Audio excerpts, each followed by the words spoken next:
Hello, my fellow Voice of the Rings members, and welcome back to another LOTRO Life blog. And today, I'm going to share with you about the Highland Games, the Seaside Highland Games that I drove up to. Pretty fun. We had a blast. Just real quick little intro. It's going to be basically a little blog video here. There's a couple different things. I will have timestamps below, so if you want to hop around and see certain things. Unfortunately, YouTube is very copyright happy when it comes to any kind of music, even in a public place. So I'm gonna have a separate video. You'll see I'll make a comment in the middle of the video. I'm gonna have a different video with the actual music where you can see the bagpipe bands and all that stuff, because that video will not be able to be monetized and it'll probably be blocked in some countries or whatever, that kind of stuff. So anyway, I'm gonna do my normal stuff that I did most of my talking and recording and showing you guys stuff in this video as my blog video, and I'll have a separate one that I'll have linked in the description that you can go watch the music parts if you want. We also have the Highland Games where they're doing sports and all sorts of cool stuff in this video. So hopefully that you enjoy, and I'm really just gonna go right into the intro and everything with everything I did, but I want to add a little thing at the beginning here just so you were aware of those things. And also there's some really awesome people that I've known for a long time, different people that are at the events, and I'll have their stuff linked in the description if you ever want to know about them or get any of their cool things that they have at these places, because they travel all around for Highland Games all over North America and stuff in America. So all right, you guys, enjoy. All right, you guys, we're here at the Seaside Highland Games. Should be a blast. All right, you guys, we're at the Highland Games today, so we're having a lot of fun. Get you a little bit of footage, be some fun thing. I think you'll enjoy. Of course I will. Of course I finally fit in with my cap here. Maybe I'll buy a new cap today. Who knows? It's a big day and you can hear the bagpipes. What? What's that? Is there anyone signed up for? Oh, that's probably the yummy like pies and stuff they have. It's pretty good. It's really good, yeah. Man, there's lots of people here. We gotta try those. All right, you guys, we're gonna have the band come through at the starting of the games. So all the different bands in March. So this will be pretty cool. Okay, I know you guys are really excited to see the bands right there, but unfortunately, again, I know I reiterated this at the beginning of the video, but YouTube blocks apparently a couple of these songs in some countries. It said I posted it on my other channel just by happenstance, just that one file just to check, and it said it blocked it in 29% of countries, and like it was being weird about things. So unfortunately, I don't want that little this little few minutes to block the entire video. So again, I have a link down there. You can go watch it separately. So check it out, and moving on with this video. Haha! Alright, you guys, some English fish and chips. Oh man, it's so fresh. Let's look inside here. Ho ho ho. Delicious. Cheers. Cheers. Cheers. Aha, cheers, we got our fish. So this is their rock and roll band. And the best part is when the bagpipes are playing, they don't even mic them. They mic everything but the bagpipes. Hilarious. Okay, so for this next part, my friends, we're going to be at a cooking show, basically, for with Eric McBride. He is with the Celtic Caterer. It's his company, and he's fantastic. We've known him for like, I don't know, like 9 years. We've always come to his shows. You'll see we make a little joke in here. Here when he comes to our fairgrounds, he moves all around. We drove up to these fairgrounds, but he comes to all the different fairgrounds all over the place that do the Seaside Highland Games or Highland Games here in these areas. So again, check out his stuff. At the end of his little, he's going to have us like 35-minute little show, which I will have on here, and he said he would like to have it on the channel, so I'm posting it. You can also go to the end too, and he will have his sites where you can get awesome cookbooks, where you can get stuff for food. If you are in Europe, he does mention it. I asked him in the video. He can't really ship stuff overseas. It's really expensive. So you can, but it's like there's this weird like $25 extra charge. Like it's crazy. He said, you can hear in the video, he explains why it's really frustrating for him, because he'd like to be able to send them all over the world, right? So anyway, enjoy. It's a really awesome cooking show, and he does some really awesome Celtic history right at the beginning of this. So enjoy, my friends.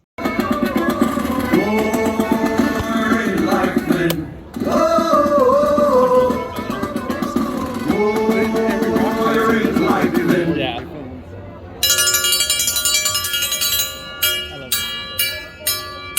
Alright, who's ready for some great Celtic cooking today? Yeah! Whoa! It's only been 3 years. Who's ready for some We're back! Yeah!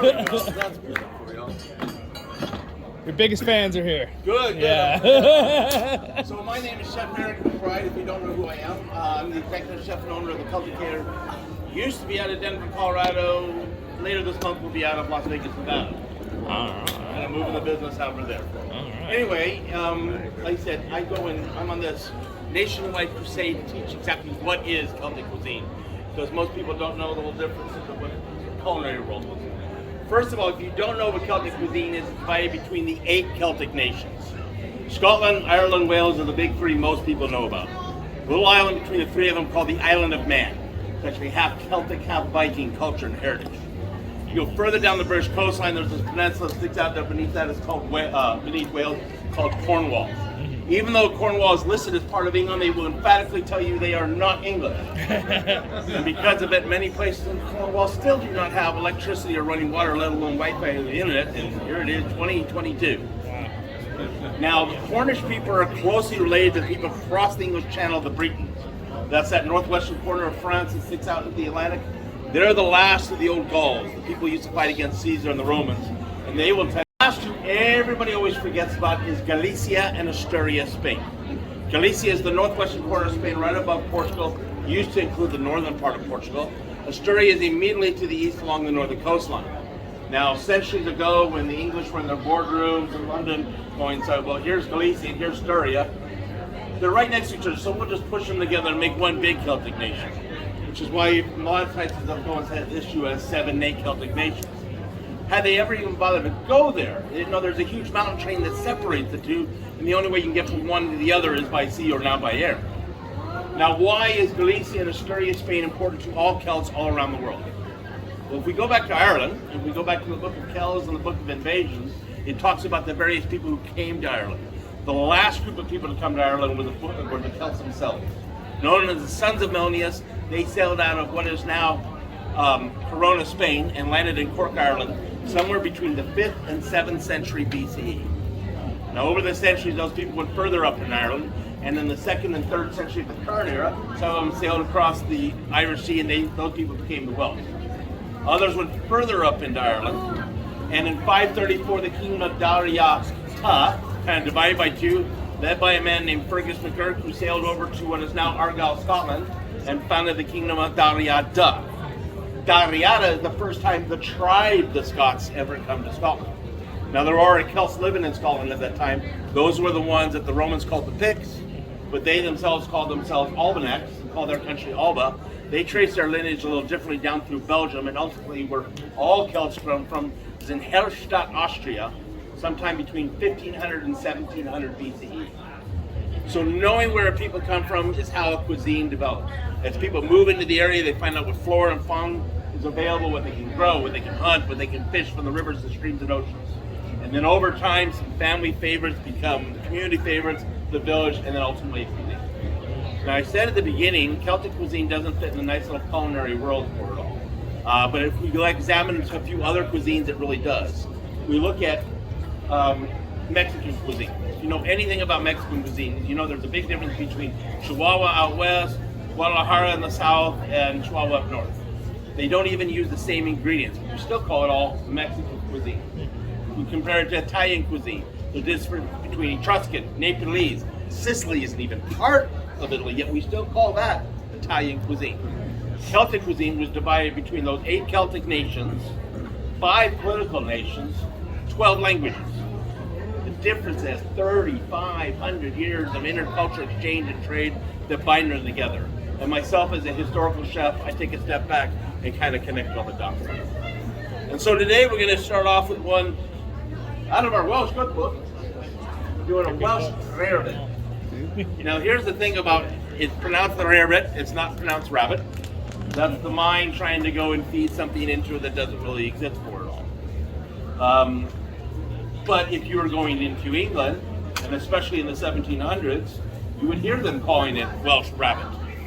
Because in those days, and the reason why a lot of things, Scotch eggs, Welsh rarebit, Irish potatoes, it was a 1700s aspect of prejudice. That it wasn't as good as English, so we had to go and label it as something else. The Welsh have since made this their own and really taken it to town for it. But yeah, it's Welsh rarebit is what it's for all. And so it is basically the Celtic fondue, because fondue is normally done with white wine and Parmesan. We're doing ours today with cheddar cheese and ale for it all. So first of all, we want to go and melt our butter down, which is what I'm doing here. And if you've heard my demonstration before, I always like to promote Kerrygold butter. We never go without it anymore. Yeah. Not that I go and get paid for it. Yeah, someday. But the reason why, and it's not because it's a Celtic butter. Normal American butter, we use between 17 and 19 pints of milk to make a pound of butter. Kerrygold is using between 21 and 23 pints of milk to make that same pound of butter. When it translates for cooking, it means it has 3% more milk fat, but more importantly, 15% less water per volume than American butter. We water down our butter. How many times you take the butter out of the fridge and you put it on the counter and it starts to sweat? Because oil and water don't want to go and mix. But we put water in we put water inside our butter to go and kind of make it last longer, because the cows aren't producing as much butter during the winter. So by putting the water, it allows you to freeze and hold it longer. Some bakers really love to go and have that extra water into it, because when they're baking, they're trying to get that souffle to go and kind of fluff up a little bit. That steam helps it rise for them. Celtic cuisine is a lot more on the saute style, so that's why we're using a butter. Now we're going to be using, and if you've been to my demos before, you know that the most popular vegetable in all the Celtic nations is onions, right? So anybody want to take a guess what number 2 would be? Huh? Garlic. Garlic's in it, but garlic's not number 2. Cabbage. You've seen the demo before, haven't you? Normally I hear potatoes at that time. I have to apologize a little bit. We're not doing our normal fare with our TV and monitor here. I've been experiencing a lot of mechanical problems, and I went to go pick up my truck here a week and a half ago, only to find out that the catalytic converter and the gas tank had been stolen while I was in possession of the mechanics for it all. So it's in my truck, the right equipment, while I have a rental truck for everything else. So unfortunately, I did not get everything transferred over. But we will work around it. We're glad you're here, though. Yes. We've had quite a few. But like I said, I'm in the process of moving over to Las Vegas. And if you're interested, we're trying to put on, eventually become the biggest Burns night in the U.S. in Las Vegas. But I will be putting on one this year. So if you're on our Facebook page, the Celtic Caterer and Server McBride, and you would like to come out to Vegas for Burns night, please look us up. You'll get some really good food for Burns night. So what I'm doing first is I'm melting some butter out, and I'm sauteing my onions in the butter. That smells really good. But I'm also wanting to get enough butter so I can make a roux. Now I had a young lady earlier today just asked me in my book, and it's not everybody has been, versed, and I don't always, I'm assuming maybe too much on some people if you're just a beginning cooker or first getting out. A roux is butter and flour, or a fat and a flour. You can use lard if you want to do stuff, but you need a fat and flour. You melt the two together for it all. It makes this nice, dry, big clump for it all. You can make brown butter roux, which means you're burning the butter a little bit. You can make a dry roux, which means it's going to be more crumbly. You can make a moist roux. It all depends on what else you're going to be cooking with. Because remember, we're pretty much all in chemistry here for it all. So I've just got quickly here. So just my onions, just sauteed a little bit, and then the butter for it all. I was in a restaurant just recently, and they were saying, actually in Vegas, and they were saying, oh yeah, the sandwich is done with caramelized onions. This is more caramelized than the onions they served. So I mean, they were cooked, they just had never changed color. When you're caramelizing for it all, it's another thing. You're taking it to another extent, and there's another chemical reaction that happens with the onions that adds and changes that whole flavor for it. So you've got to go and take it one step forward. I've unfortunately gotten some arguments with a bunch of other chefs, like in Indiana, because they didn't understand that when you make a Caesar salad, you need to have an emulsion. Because part of it you got is the vinegar, and the other part is the oil, and how do you go and keep it all together? You need some sort of an emulsion. That's what mustard is. So if you ever make Caesar dressing, you need a mustard to put into it, because the mustard acts as an emulsion. Emulsion means it's combining the oils and vinegars and acids and stuff, water all together. So we're just going to add a little bit of flour in here now. Turn my fire down. Now you'll notice I'm not telling you how much I'm putting in each one. You probably have heard this before, because I want you to go next door and buy the cookbooks. They're good books. We got them all. And because I'm always at a different elevation. My last week I was in Aztec, New Mexico, so we're a little bit higher up in elevation for it all. And then a couple weeks before that we were in Tulsa, Oklahoma. So for me, it's always a challenge because it changes out a little bit for it all. Here, obviously, we're just above sea level. And if anybody doesn't believe me, they just look outside the door. So what I'm trying to do is I've got I got a very dry roux in here, and so I need to add a little bit more butter to it. So just see if everybody can see that. So this is a crumbly one. I want to get a little bit more solidified than that. So when it gets a little bit like that, just add a little bit more. And that's the same thing if you're making any dish and you didn't get the measurement right, or you weren't paying attention, which everybody does. Then all you have to do, this basic thing is right now is to try is add a little bit more of the fat. And as I said, you can use butter, you can use lard. Commercial lard is actually more traditional, really traditional for it. If you actually get a hold of my Scottish cookbook, and it is actually my great-grandmother's recipe from Scotland for the Christmas plum pudding. And that was a recipe that went all the way back to the 1700s. The 1800s, they substituted the fat for minced meat, liver and stuff like that, chopped up and put into it. That kind of worked separately, but the original one was calling for lard or suet, shredded beef fat. And when you go and do something like that, butter melts very, very fast. When you're baking, if you go and use suet instead, it melts slower, and so it allows the flour and everything else to rise slower, but get a bigger cake for it all. And it's really nice. Like I said, it's not 21st century PC, you could say, because everything's looking like we wouldn't want to do that, but that's one of the older styles. So I have my roux there, and I'm going to add some Guinness. Normally I would have told you to use Newcastle, but unfortunately some executive in Chicago decided to change the recipe for the U.S. market only for Newcastle. They started using American hops instead of the British hops, saving them money, but then it made it a microbrew style food, and it made it too bitter to cook with.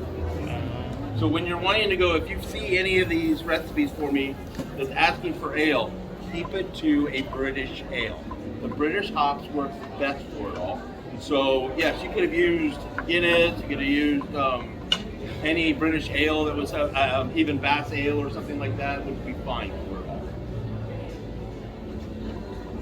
So what you're doing for this is we're slowly adding a little bit of the ale and then mixing it in. And every time I mix it in, it's going to get thicker and thicker and thicker and rising for it all, right?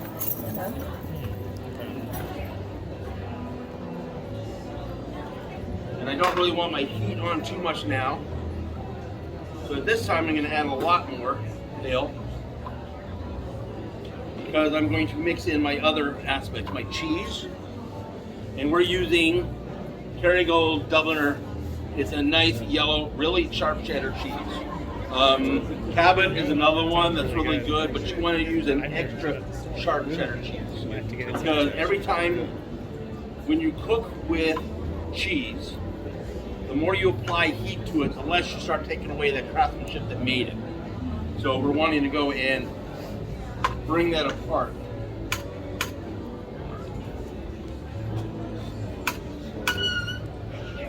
A little bit. So as I mix all this in, a little bit more ale. And I said, you saw that was a very dry roux to start with. One of the reasons why we're doing a dry roux is because we're also going to add tomatoes in. Petite chopped tomatoes. See, does this sound familiar? This is on a sandwich, on a bread. It's cheese with tomatoes. Does anything remember growing up? What did your mom go and make you? Yeah, well, or that's just tomato soup. Grilled cheese sandwiches. Where does grilled cheese sandwiches come from?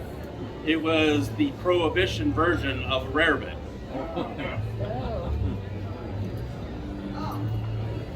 Forgotten in the ages, but that's what it came about from. And long since altered and changed. But yeah, that was the original recipe for it. So we're just mixing these together, and in fact I'm going to probably add a little bit more cheese. But now you're going to see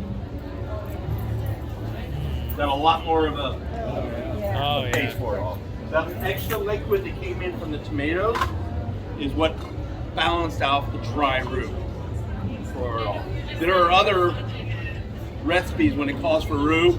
You want to make it look like when it cools down, it'll be like a solid, like a lard paste or whatever. And that's what it is. In fact, I've worked at Cajun restaurants where it's like we just keep a lot of it and make a block of this stuff and just chop off what we need to go for it because it saves time when you're wanting to make it all. So we're going to add a little bit more cheese, but in the meantime, I'm going to tell you about spices and herbs. All right? So some of you might know that there are 5 primary herbs used in Celtic cuisine, but you know 4 of them because you used to sing the songs: parsley, sage, rosemary, and thyme. I just don't think Paul Simon knew how to write tarragon with anything. Tarragon is the oldest known herb used in all 8 Celtic nations. Way up in the Orkney Isles in Scotland, there used to be this huge mound on one of the coastlines. And during the 1920s, a big storm had washed away and it revealed an entire Stone Age village there. And while they were there, they excavated several times. Eventually, they found the remnants of a meal. So this was a storm that had come in. The whole meal was just solid right there. They found it was chicken covered with tarragon with some sort of dairy dating back 5,500 years ago. Now, the Scots still have a recipe for chicken and tarragon cream sauce. It's a little modernized with a little white wine and whiskey in it. Now, thyme is the most popular herb used in all 8 Celtic nations. You can find it growing in the side of the road, whether you're in Scotland or Galicia, Spain, or Ireland. And in fact, in Scotland, they love thyme so much they wrote a song about it, Wild Mountain Thyme. I used to think for years it was Wild Mountain T-I-M-E, not T-H-Y-M-E.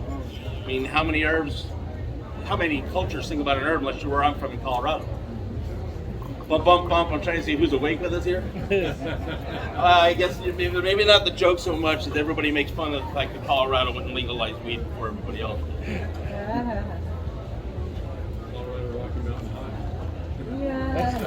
Okay, maybe that joke's not going over here in California. I go in Oklahoma and it lays out everybody. So a couple of things we're going to go and add into it. So I added a little bit more cheese to it here. And we're also going to do some spices. Now, there are 2 primary spices used in Celtic nations. One of them is mustard, or mustard powder, mustard seed, and the other one is horseradish. Now, one of the things the Welsh like to do is they like to put mustard powder in all cheese sauces, and it really does. It enhances a lot for it all. Now, we're using one of my seasonings over here, the Welsh mustard sauce. Now, the only other product that's on the market right now is Coleman's English mustard. But here's the thing, it's one of these things where I get on my soapbox and tell you, on any product, whatever's right here, they can say anything they want. You can say organic, you can say it doesn't mean it. It only means it if it's here. All right? This is something that was passed like 12 or so years ago, 15 years ago. So you can go and say anything you want. Coleman's English mustard, what they don't even list, they have it confused over here, is that they pad theirs with flour. So when you read it says gluten-free. Well, all my spices are gluten-free, but I purposely put it saying gluten-free, differentiate from Coleman's. What I use to pad is turmeric. Turmeric is it was an influence that brought into Welsh thing from the Indian population for it all, but it's also one of the healthiest spices out there for it. And so it works really, really good with this dish. Now, a couple other things we want to add in. A Worcestershire sauce. Anybody know what Worcestershire sauce is? It is a fish sauce. Have you heard my demo before? No, I think I read your book. Okay.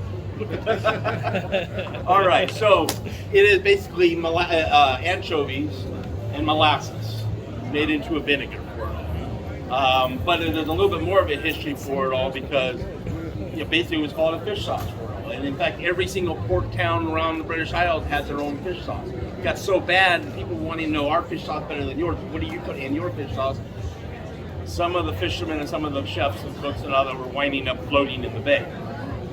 It got really intense. Remember there was the one movie, Stallone movie, it's like after the restaurant wars, now all restaurants are Taco Bell.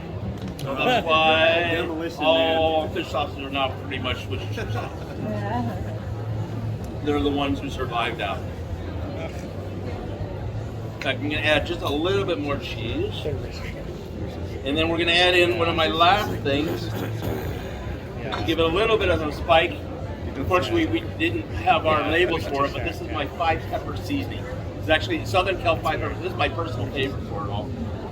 It has it's got 5 different types of peppers, and it's got cayenne pepper, white pepper, chili pepper, and then 2 others that you might not know, which is peri peri, which is a Portuguese name for a North African chili that's used a lot in Galician and Asturian food.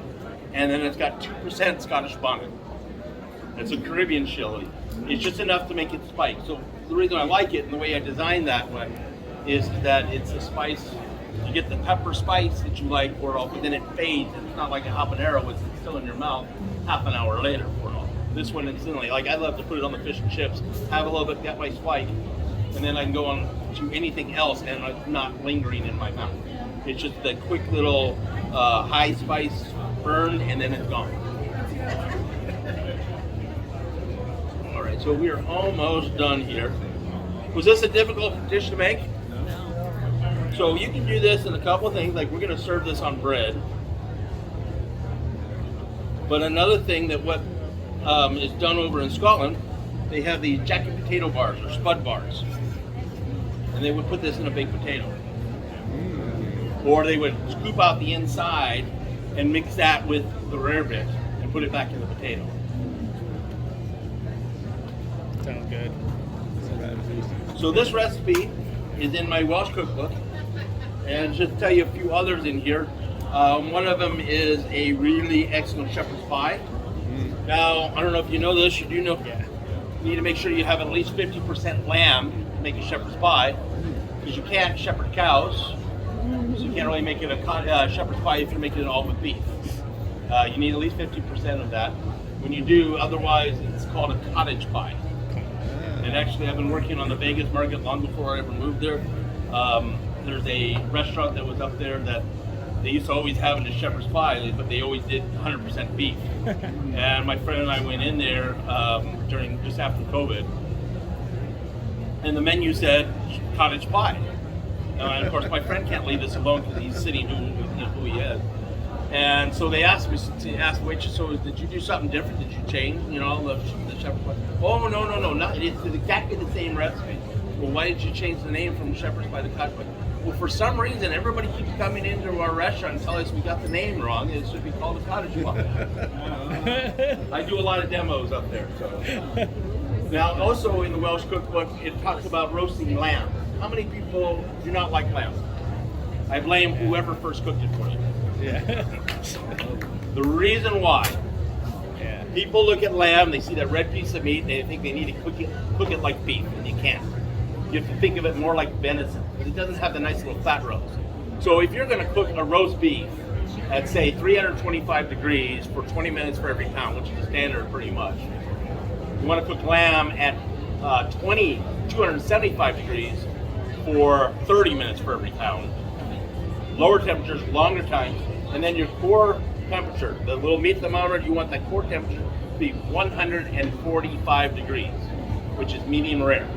Even if you like beef more, you can't do that with lamb. Lamb should be cooked, you can go maybe to medium, but once you go over that medium level, you're going to get that gamey flavor for lamb. So it's supposed to be 145 is the perfect. I've done that many times, and then people say, oh, I love this beef. Can I have thirds? So somebody says, I thought you hated lamb. I said, no, this is great beef. It's like, no, that's lamb. It's just how you cook it is all that makes all the difference. Now, I also have a couple other cookbooks here. It's in my Scottish cookbook. So we won some awards and some Top Chef charity competitions in Denver, Dallas, and Las Vegas. One was for the kakaliki soup, traditional chicken leek soup. I used a little white rice filler in there. Key ingredient, one that the judges were asking, was the dried plums or prunes. Dried fruit is a big aspect in Celtic cuisine. They use it for savory dishes as well as bread, scones, and desserts. We also won for a 3-time marinade, a roast leg of lamb and a blueberry pork wine demi-glaze, and a very decadent orange chocolate whiskey mousse.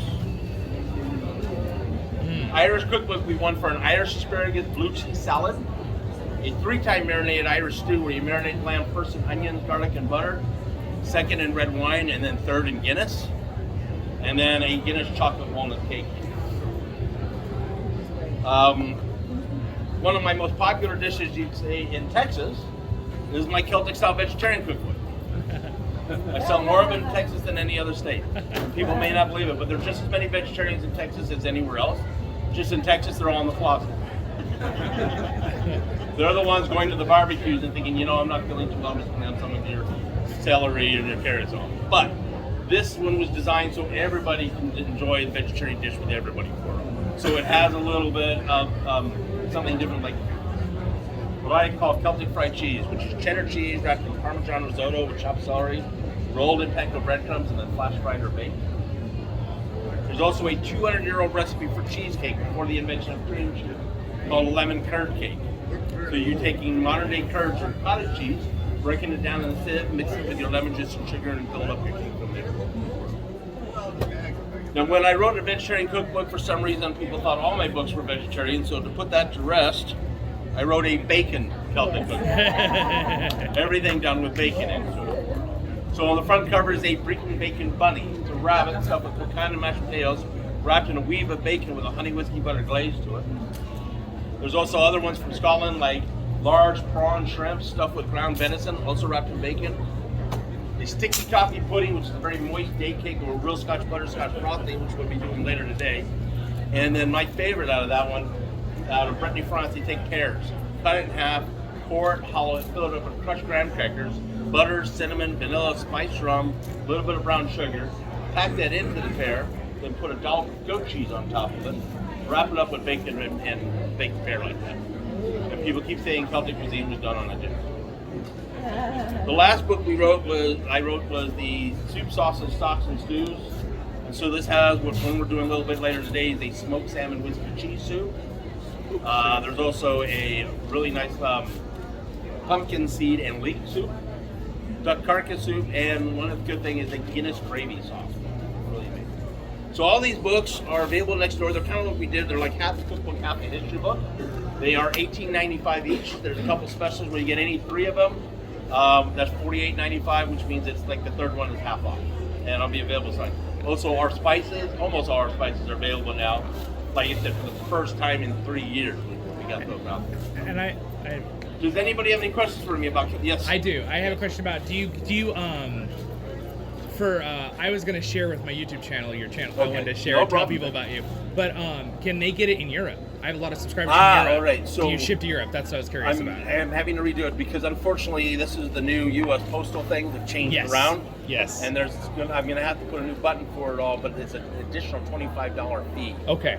Is what I have to go and Okay. That's just to get it out of the U.S. Right? I totally get it. Yeah. Right. Exactly. Otherwise, when I go to Scotland in November, I just have to go and bring it the smuggle a whole stuff. bunch and then mail them. Yeah. Exactly. All right. Good. All right. Thanks for answering. Yeah, the U.S. Post Office has been a real pain recently. All my parasol umbrellas over there, even though it's the U.S. Post Office's box, says it's over 22 inches. Yeah, it's an umbrella box, and you created it. Well, then you owe us an additional $15. Oh my gosh. So, yeah, it was just something we're running into. Any other questions about Celtic food, Celtic cuisine, Celtic history at all? So I'm going to have you guys all line up here in a moment and get you all a little taste. Thank you all very much. And the next demo, I believe, is at 1 o'clock, which we're doing the lardon potatoes with bacon and figs. Thank you all very much. And they say, and the food will be almost here. Thank you. awesome. That was awesome. The man, the myth, the legend, the Celtic Caterer. So he's going to tell you real quick the site that we. So you want to go to thecelticcaterer.com, CELTICCATERER.com. That's my website. But then you can go to the Facebook page. It's the Celtic Caterer, and with an and symbol. Okay. Chef Eric McBride. All right. Awesome. And that's where you get all the. And I'll link it for them in the description too. Okay. Sweet. All right. Thank you so much. Thank you guys. Yes. So, and you guys, he's got great spices, all sorts of awesome things. Check it out. Man, we got the Celtic Caterer, delicious. You go on to our new website and you register with us. Okay. There is an online cookbook that's available only for those members. Oh, okay. Good to know. I'll add that. If you guys come in person, he'll sign the books for you. Haha. Oh my gosh. Well, that was fantastic, right? Like, awesome.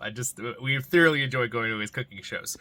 He also has a lot of stuff online, like he said, so you should definitely check it all out, my friends. Absolutely. It's fantastic. And then also in the next part, we check out his store a little bit, and then we also shop around all the other stores inside the Seaside Highland Games event.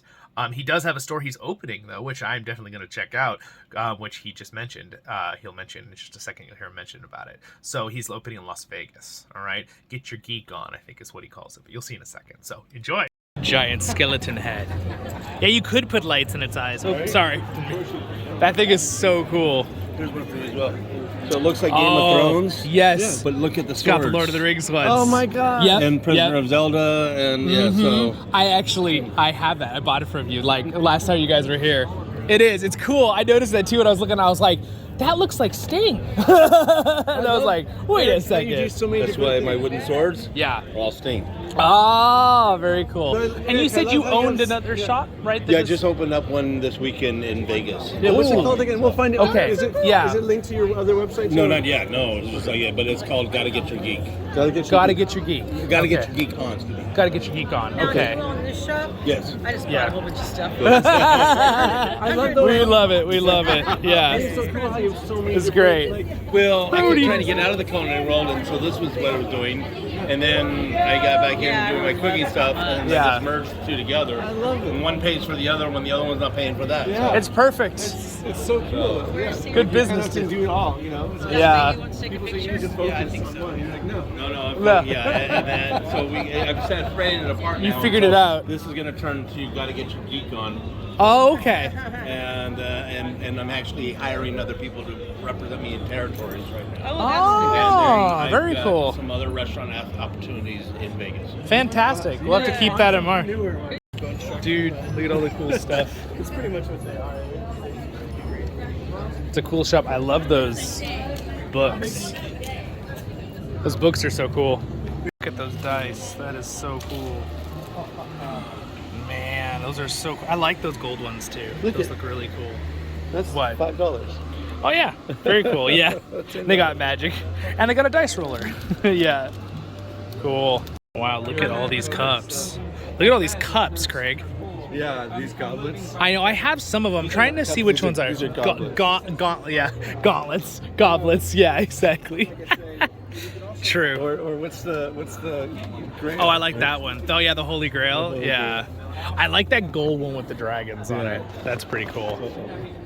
That one's cool too with the tree. I have some of these. I bought 2 or 3 from him a while ago. I could show you them later. These ones are cool too. They got little knights. Okay, and here is the Seaside Highland Games, the actual games. I go ahead and recorded a good, like, you'll see, bunch of minutes here of awesome. They do the caber toss and a bunch of cool stuff. They're doing the hay toss. It's pretty cool. So anyway, enjoy.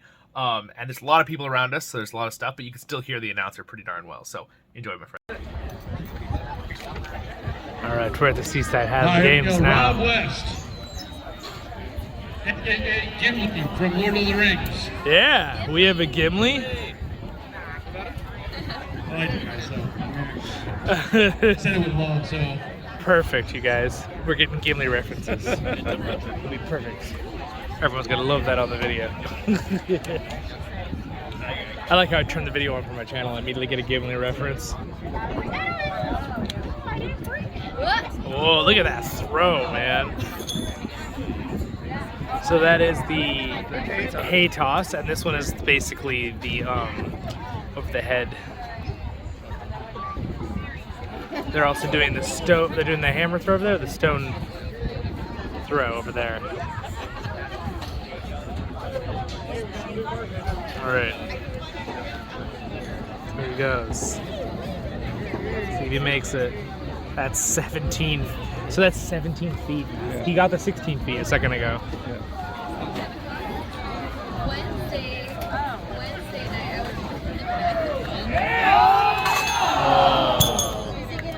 Hi, Sean was there. Laid it out in front. Mr. O'Neill's going to come up again. 17 feet. Here comes the battle.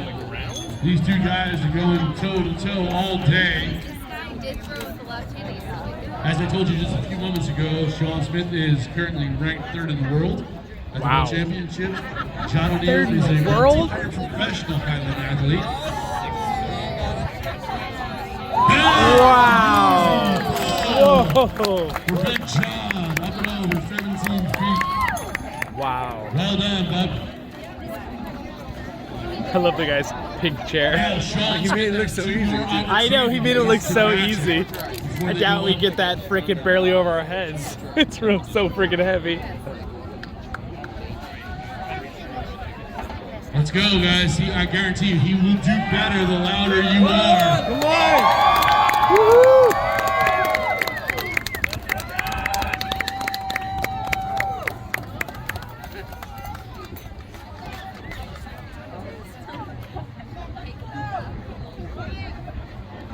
All right, here we go.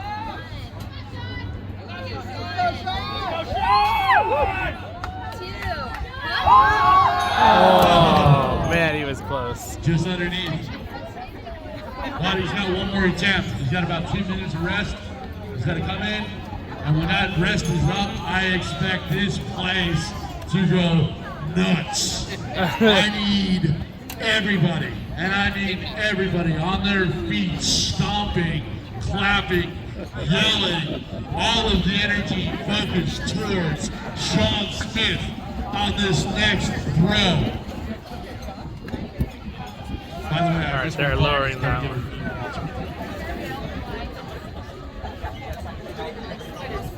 Yeah, they're doing the stone toss over there. The one way over there. Wait, see, he's holding a big stone. Let's see a stone toss throw.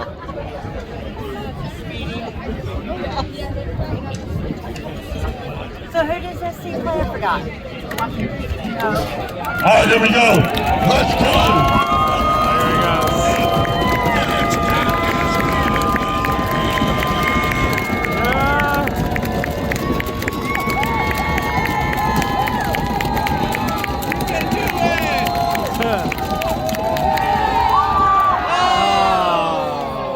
Round of applause.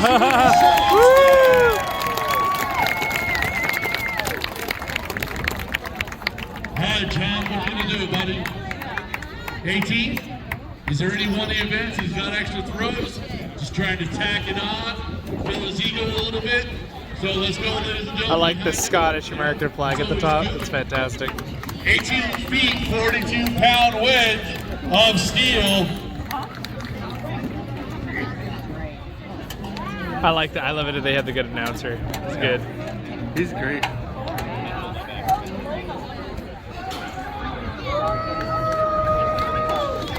Big toss, 18 foot. Here we go. Oh gosh, 18 feet.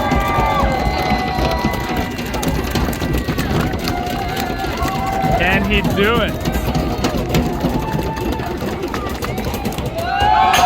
Oh man, Back at the bottom. Do it again.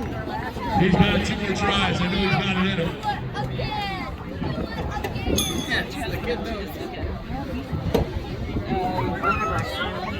All right, Monkey, Matt Perlowski. Here we go. Can you get another PR? oh, there's the stone throw. Yeah. Pretty good distance. Do you have to throw the same stones? What? Yeah, and in the same, class or whatever. I do believe so. Yes. It's like it's made for the sport. They take turns the same way. All right.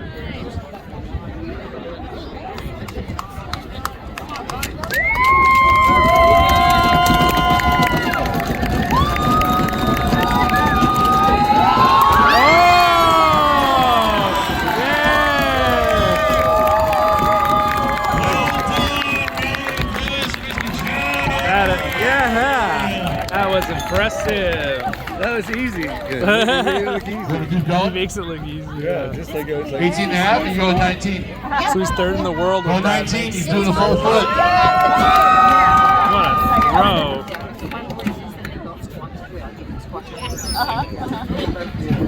Gosh. 19 feet? Oh my gosh. That's gonna be crazy if he makes that throw. It seemed like that one was like closer to the 17, so I like. I don't know. Yeah, It's maybe so- he's just holding back slightly. Yeah, it was above it, so. like, Yeah. It wasn't, it was, it didn't hit the Yeah, bar. You know? yeah, it's true. That's true. I believe the senior master's still warming up. On the 17th. We got at least one more throw out of Mr. John O'Neill, the junior masters. We don't know the last day.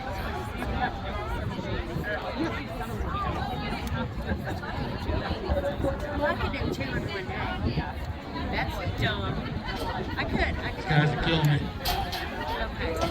Okay. B class athletes still doing the frame arm. Lots more action still ahead, guys. Slugs.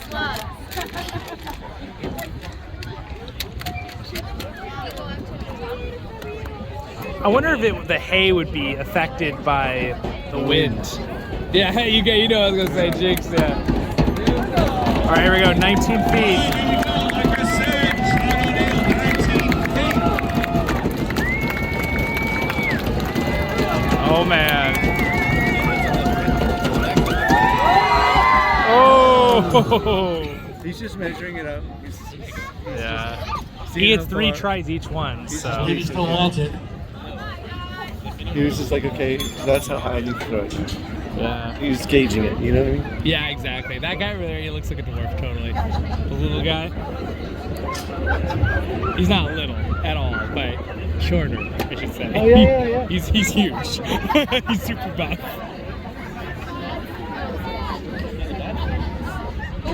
Alright, here it goes.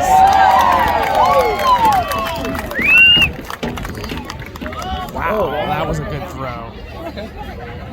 They measure it where the thing hit. But they practice. Yeah, they're gonna measure where it hit. What's the backpack? Dang, that was a good hit. Yeah. All right.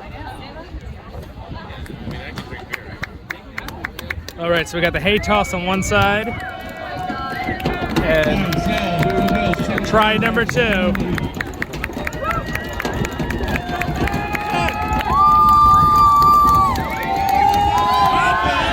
Oh, that was close. Got one more throw. John is practicing, getting ready for the next season. I guarantee you, he will. I love how they keep hitting it to like adjust the weight of the hay, make sure it's right. That The hay Andrew thing. Hobson just defeated a world record. But so there's 2 techniques when it comes to weight over bar. There's a conventional throwing, which is what you see happen right now. It's standing still, weight between the legs, toss it up. And then there's also a spinning technique. Certain games don't allow spinning, so it's not a regulated throwing technique that's allowed anywhere in the world. That's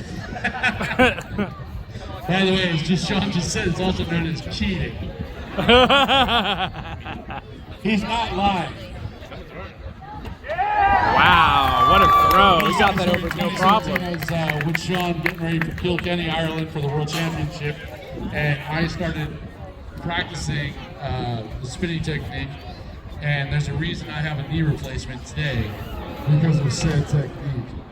Anyway, Oh no. so 22-6, Mike Zolkowitz is out of Connecticut, has the world record in conventional.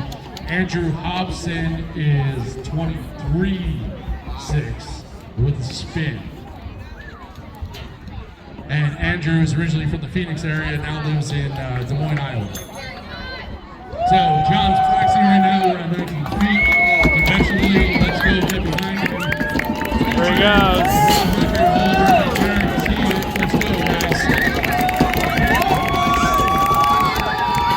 Oh! Yeah, he did good though. He did good. Wow. It was close. It was very close. So He said they got to 23.6. And our Masters juniors are going to go. One of them was like slightly farther to spin. Who's the guy close cheating? But this was, he went up to like 19? Yeah, that was 19. The world record is 23. Yeah, that's insane. So he's like up near the top of that pole. Let's see if this guy gets it over. Oh man, bummer! It hit the pole.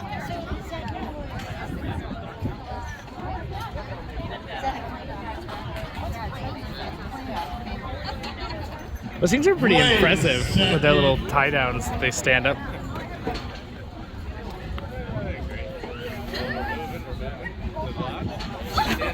Ladies and gentlemen, a local athlete, a good friend of mine, name is Mr. John McClure,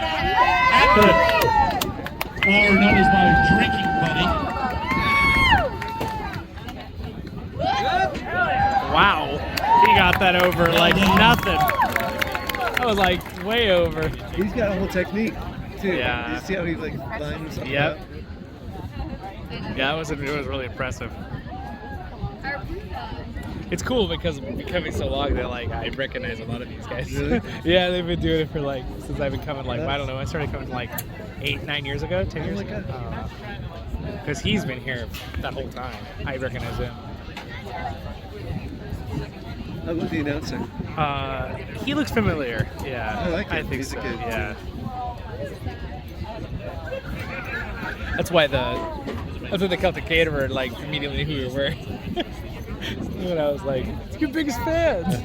Because he knows Jonathan's mom really well too, because he always knows Oh, that's so funny. Jethros. Everyone's like, who's Jonathan?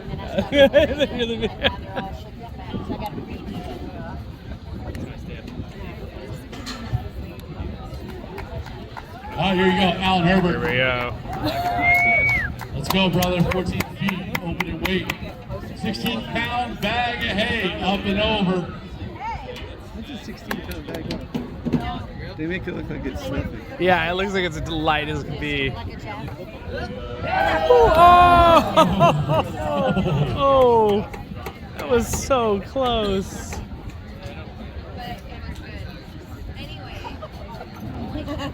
The wind. It was the wind. It moved it. 16 pounds might not be so affected by the wind. Yeah.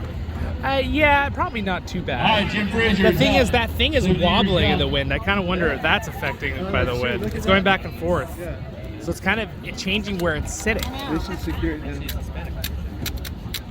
That's true. That's a good point. I mean, it kind of moved forward at it, so I don't know. Yeah, right. I don't know if it would hit it or not. Yeah. But I mean, if it's high enough, it should go over anyway, arch over it. But that's right. Goes the awesome pelt. Oh man, it came off the fork a little late. Yeah, we would have gone over. Yeah, Right height. yeah. I mean, that's half the challenge is the getting stuck.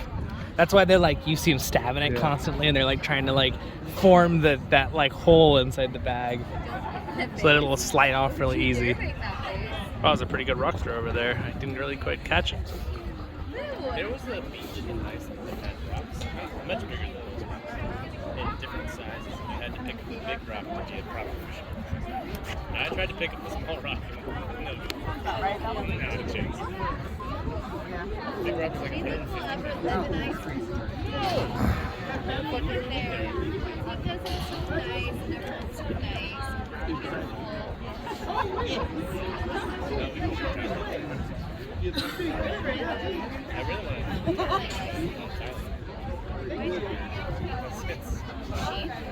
Oh wow, that was far.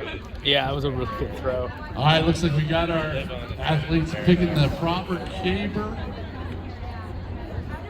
Every caber's different. Class is critical in what you're wanting to do. Expect here for the 40s. Pick something around the 17, 18 foot mark, about 100 pounds would be what I would see at this level of competition. Once you get to the national level, which is up in Pleasanton, usually sticks about 18 and a half feet tall, 132 pounds. I think that's the crispet. And then when you get to the world level, you're at about that 140, 150 pound 19-foot era for a stick to turn.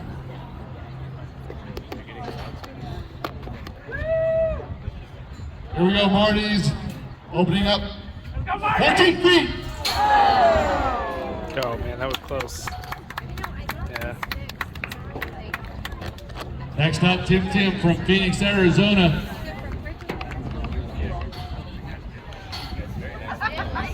Phoenix, Arizona.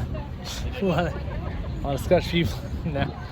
Looks like the B class Scottish has moved Irish. on to their open stone. You can see the technique changed. So you notice they are different classes. Braemar, which is the lighter Like stone. I think it's Here body we go, shape Tim. and size Right. is like how it like they fit in the different groups. Big wide. Oh! And it's over.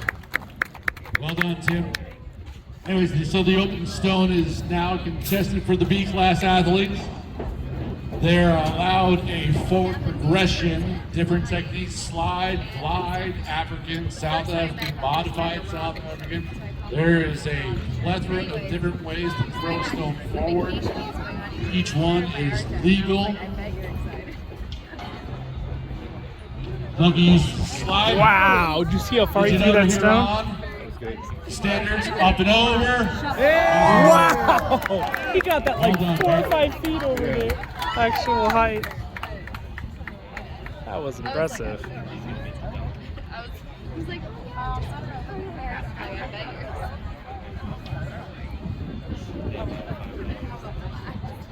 It's pretty awesome. Kilts. yeah! For athletics. Athletic. Men in kilts. Yeah.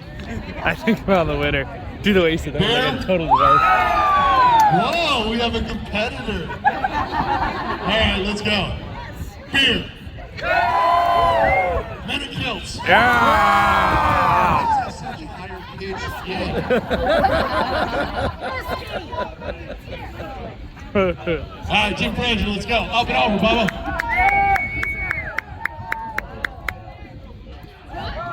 Oh!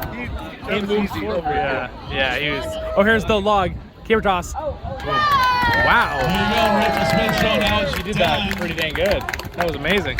Did you see her? No. She just threw it and it did the perfect fall That's forward. incredible. She did. So they have to land it on its head when they throw it.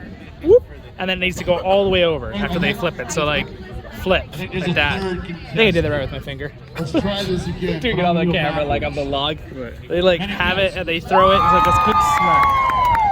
Beer.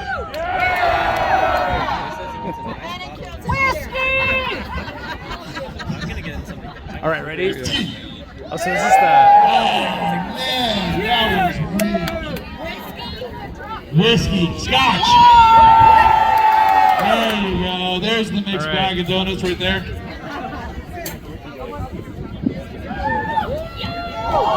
Wow. Wow. And the goal is to land it as straight as possible from you. So that was pretty good. It went a little to the right from what we can see, but Hammer cage. The That was backside of good. the arena is open for anybody to walk back there. Be close to the cavers. You guys are more than welcome to stay where you're at. But just want to let you know the backside of the arena is open now. We could go through there. You want to go through there? yeah. We can go stand behind the fence and look at the. This is nice to be high up though. Yeah. 2. Oh. Oh, come on. You got it. Do it.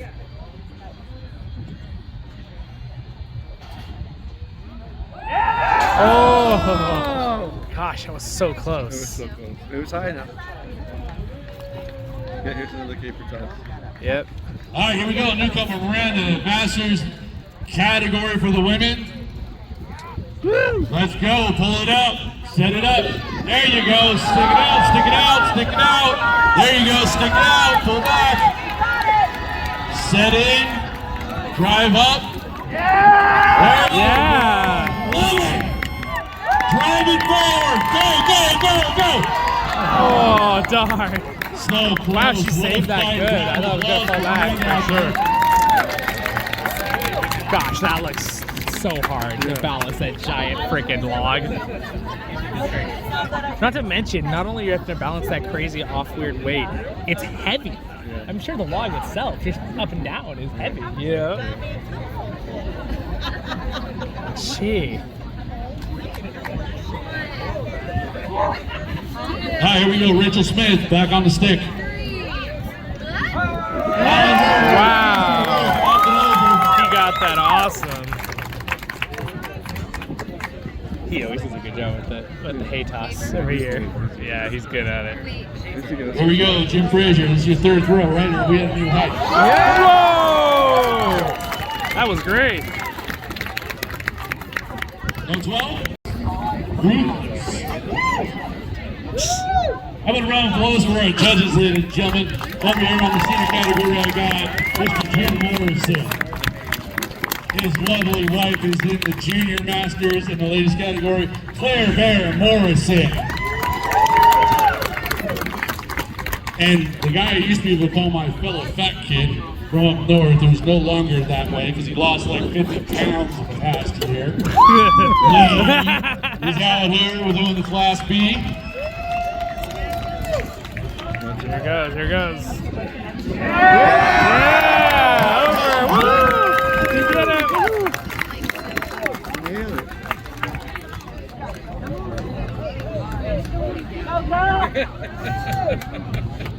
There goes. Go for it.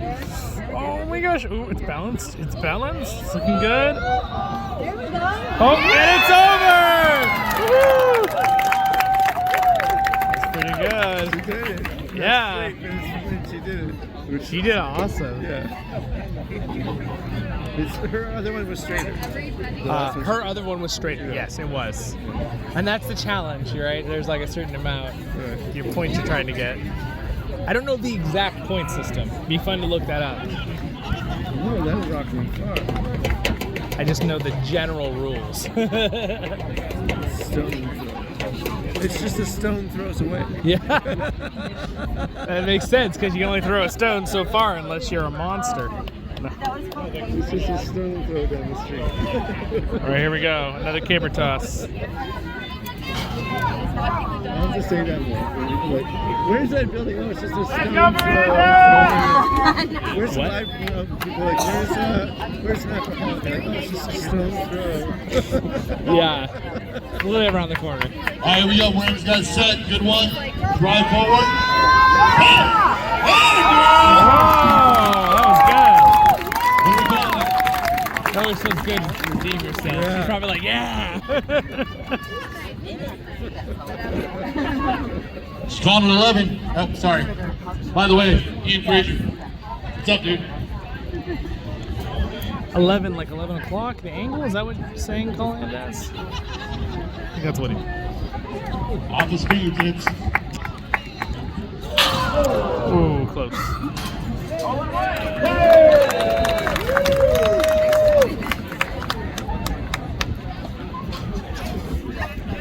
Because we could go over there with Brody and your mom. We could just Meet him. I think they might have gone to the shop. Did they go to the shops? Okay. Possibly already. Go anywhere else and you're miserable.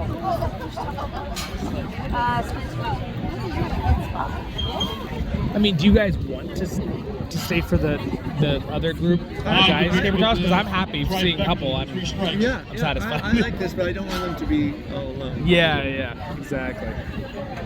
And it is already 2:30, so maybe we want to go over and do some exploring in the shops. Here we go. Let's see this.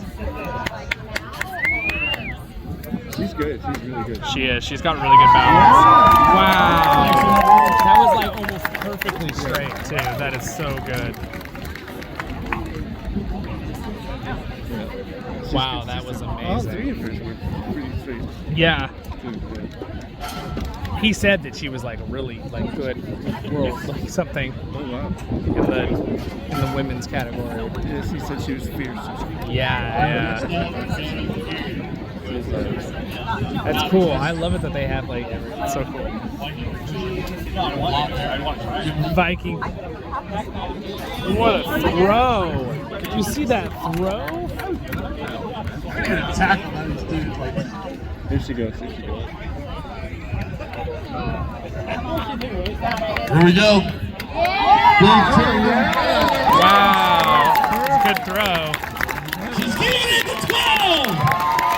Oh, okay. All right, so 12, I think like 12 o'clock. Like he's perfect. Yeah. Okay, so that's what There he's you saying by go. 11 There's ones. Gaber, 12 away. That's what I thought he was saying. That's awesome. Because that's how they score it. Oh man, that was close. Oh, they raised it. I didn't see that. Yeah, they raced it a lot actually. It looks like they raced it like 2 or 3 feet. Let me get it on. End to end. Yeah. Yeah, that one was perfect. Anyway, and they do these games for like, again, they do it for like starting at like noon. They like do it after the thing. They start and they do it till like 5 o'clock. Oh, it's like 5 hours. All right, so for your Braemar. Because of these sticks, it doesn't slip off. Wow, he got it over. Nice. Here we go, Miranda. Really good turn. Oh! I love the side, her side turn, like, 230. Piper. All right, so I'm pulling with a Piper, guys. The stick goes up.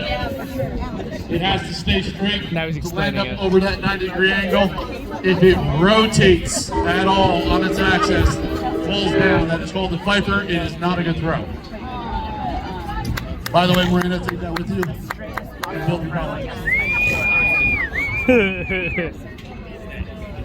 So funny. You can tell they all know each other. That is not a good throw. Oh, he was so close. It's right under. Yeah. It looks like You I've gotta get got some points for under. Yeah. open stone. Technically, he scored a goal. Yeah. He like covered, like he has a little thing to cover the pitchfork. Oh, wow. I see. That's the person he's talking about. It looks like Gimli. He totally looks like Gimli with the awesome beard. That's what he's talking about. All right, here we go. Now they got the big. All right, so now these guys are gonna do the men division with the caber toss. Dude, that thing is a telephone. It's literally like, look at him. He's like, I'm impressed how this, like their positioning of their, how they hold it.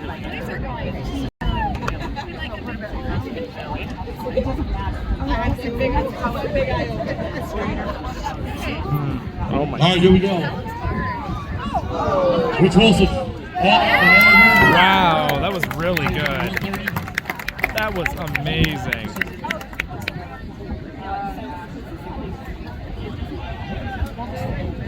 $145 like They have to like carry it back together.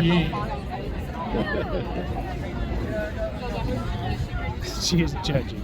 She's over there with the looks up board. Now we are going to travel down after the games, which were super awesome. We're going to travel down back down the Main Street area, and we're going to go do a little shopping and stuff. So I'll show you a couple cool things here. So here we go. Pretty cool military stuff there. It's pretty cool. Oh my god, loud. The rock and roll at the back. They basically don't even need a mic. Thank you guys, we'll be back. Awesome tents and the flags. Pretty cool, and they got some pipes over there. There's tents all along with all the different clans and like their stories and history. It's pretty cool. I'm technically in a clan, just not here represented. This is inside the big building. They got all the Scottish things where you can really get kilts and stuff actually from Scotland, like your measurements, and they'll make it. This whole shop over here. It's really cool. There's a really Celtic Caterer over there in the corner. It's pretty cool, and they got all sorts of cool things. Look at that. Very fun to come. All right, look at these cool boxes. What is Brody saying? Hi, Brody. You having fun? Was he like, Oh, he loved it. You little Scottish And I hi. wasn't sure if he was watching the dogs or the sheep, and then the He's dogs like, ran I over missed there, you. watching the sheep. Just squishing. He's like, I missed you. he's like, I want to do that. Wow, look at these. Can I come back and look at these cool boxes? Here's all the kind of stuff they sell. The sporns, what they're called. I have one already. I have my own. And bags and all sorts of cool things. And materials for kilts. You need so much material for kilts, it's ridiculous. Look at how amazing these books are. That is so cool. All the kilts and belts. It's kind of fun to see though. Yeah. I love their belts. I have a good belt and everything. It's all in my room. I just couldn't find my kilt because it's in the storage unit. And I didn't want to bother go getting it yesterday, but these go behind. Yeah. These are the chains that hold the sporn. So you hook this on behind you and the chain hooks the thing. And then, yeah, it's pretty cool. Man, these are nice ones though. Feel the leather. It's like really soft and like pliable leather. Really high quality. It smells like leather too. I love that smell. And lots of kilts. This is actually where I got my kilt. I bought it here. I just bought a sports kilt. Nice. I haven't gotten my tartan yet, which is really, really expensive. Wow. See, this is like prices of kilts. Yeah. I mean, a regular one that's a sport one is, mine was like $100. What would you put in there? I don't know. Water. In your pouch. I mean, technically, this is a flask holder that I use for my phone. I got it here. So it's pretty cool. So I found out at this shop, I met this one guy who makes all these swords and knives himself. It's fantastic. He's actually a Forged in Fire champion. If you don't know, that is a TV show. At the end of season 5 is where he is, and he wins it. So it's pretty darn awesome. His swords were super cool. We get some good footage of it here for you guys. So anyway, but I also show his contact info there, and I'll have stuff linked down there in the description too for you. You guys are curious and getting some for yourself because he sells stuff. So. Oh, knives and swords. Let me see. Oh, nice. See the. It's awesome. Oh, it's got like the. It's been It's that folded pound. I forget what it's called right now. Term. The way they do the stainless steel. It's pretty cool. These are the designs, and he is actually a Forged in Fire champion, and it's Damascus steel. Damascus. Wait, no. Say what's the? Oh, thank you. Perfect. There it is. There it is, guys. There's the info if you want to know about it. Damascus steel. Yes, that's Damascus. The word. Yeah. That's the word. And they, how many times did they fold it over? Well, 20. This here. Yeah. This blade is 2,000. Wow, they're gorgeous. Look at how beautiful they are. But some are like 500 layers, 1,000 layers. Oh my gosh, that's fantastic. Wow, that's super cool. Awesome. Well, thank you for sharing. That's so cool that you won the Forged in Fire thing too. That's so cool. Season 5. Yeah, season 5, last episode. Okay, I'm gonna have to go watch it now. Isn't it on Netflix? I think it's on Netflix now, right? The series? I think so. Netflix and Hulu. Yeah. I'm gonna have to go watch. That's so cool. That's so cool. Absolutely. Thank you for sharing. That's really amazing. 9.25. Wow, it is so cool looking. And you said what did you say was the inside of the blade? 8,000 layer meteorite. Wow, that's pretty cool. Oh wow, look at that, dude. I love how that effect with the blade of the beautiful lines through it. Yeah, the designs you put on. How do you exactly get that? Here, my subscribers would love to know. Is that okay if I put that on YouTube? Yeah. all right, yeah. Well, there's different ways to get patterns. Yeah. Okay. It's folding usually, right? Because I watched a couple and seen what you guys do, but. Give you an example. Okay. Okay. Yeah. That is what they call raindrop. Okay. Okay, because you can see how it looks. Yeah, like it kind of looks like rain coming down. Okay, to do this, before I forge it out and everything, when it is a solid billet, okay. I drill into the billet. Wow. Oh, okay. Just randomly drill into it. Then what I do, when I forge it out and everything, and fold, and then when I shape this whole thing, you can tell it's one piece. Yeah. And then I set this in boracic acid for about 20-30 minutes. Sometimes I'll let it sit there for like overnight. Yeah. Depending how much I want that to pop out. Yeah. Pull it out, take Windex it off and stuff, and then voila. Wow, that's fantastic. That's so amazing. That's so cool. I've always thought forging and swordsmanship crafting is so cool. So what do you call then doing weaponry? Is it an armor smith? Bladesmithing. Okay, that's it. Yeah. Because an armor smith could be actual armor. Right. So you're bladesmithing. Okay. But most commonly, I'm a blacksmith. Blacksmith. Okay. Because you work with metals and forging. Yeah. Okay. All right. Very cool. Cool. They're gonna love that. They'll love that on the channel. I love that. They're Lord of the Rings fans, so we love anything to do with swords. I had sitting over here. Oh, dang. Yeah. From the very first one. Yeah. Through the whole entire Hobbit series. Oh, wow. every single Oh my place. god. That's so cool to know. Oh my gosh. Wow. All right, you guys, you're going to have to check out his shop. Do you sell stuff online? Yes. Okay. All right. They'll have to come check out your stuff. I already showed them your cards, so they could have the info. Yeah, what's your name? Corey. All right. Great. Nice to meet you. Nice to meet you. Thanks. Corey. It's nice to meet you, my buddy. friend. All right. You guys have a good day. Thanks. Oh, look at that. They've got the mini games with the mini caber toss. Oh, because if you go and do it. The mini caber tosses. Oh, while they're practicing. Oh, look, he's getting it. Oh, he's getting it. Yeah, nice flip. Yeah. That's heavy. You heard it. All right, my friends, I hope you had fun today. And we got some Welsh cakes. We got some cool trinkets. I bought a cool ring. I bought some presents for my family for Christmas.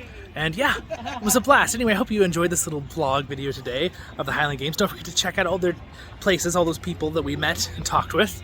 They're fantastic, and you all have a wonderful day in Middle-earth. Don't forget to like and subscribe. See you guys. All right, guys. So I hope you had fun watching that. I had fun making that for you. A lot of editing went into that. Again, with the music stuff, I couldn't have it on here, so links in the description if you want to go hear the music now for the bagpipe pans and watch the actual march and all the bagpipe pans, and a really awesome, fantastic intro singing the national anthem and the anthem of Scotland by this one awesome person who I got to meet in person there. She did a really good job. And yeah, so I hope you enjoyed. Don't forget to like and subscribe. Thank you to my Patreons for their support. Next video will be up here somewhere. Again, that link's down there or popped up here somewhere. I'll have that next video for you to watch the actual bands and the music stuff parts that I couldn't really put in this video, which is frustrating, but that's how YouTube does it. It's a little annoying, even though it's public and it's like out the, but you know, that's how it goes. And then I will have a day 2 video that'll be a little shorter than this one if you want to check that out too. So have a great day in Middle Earth, my friends. I'll see you all in the next episode of Voice of the Rings.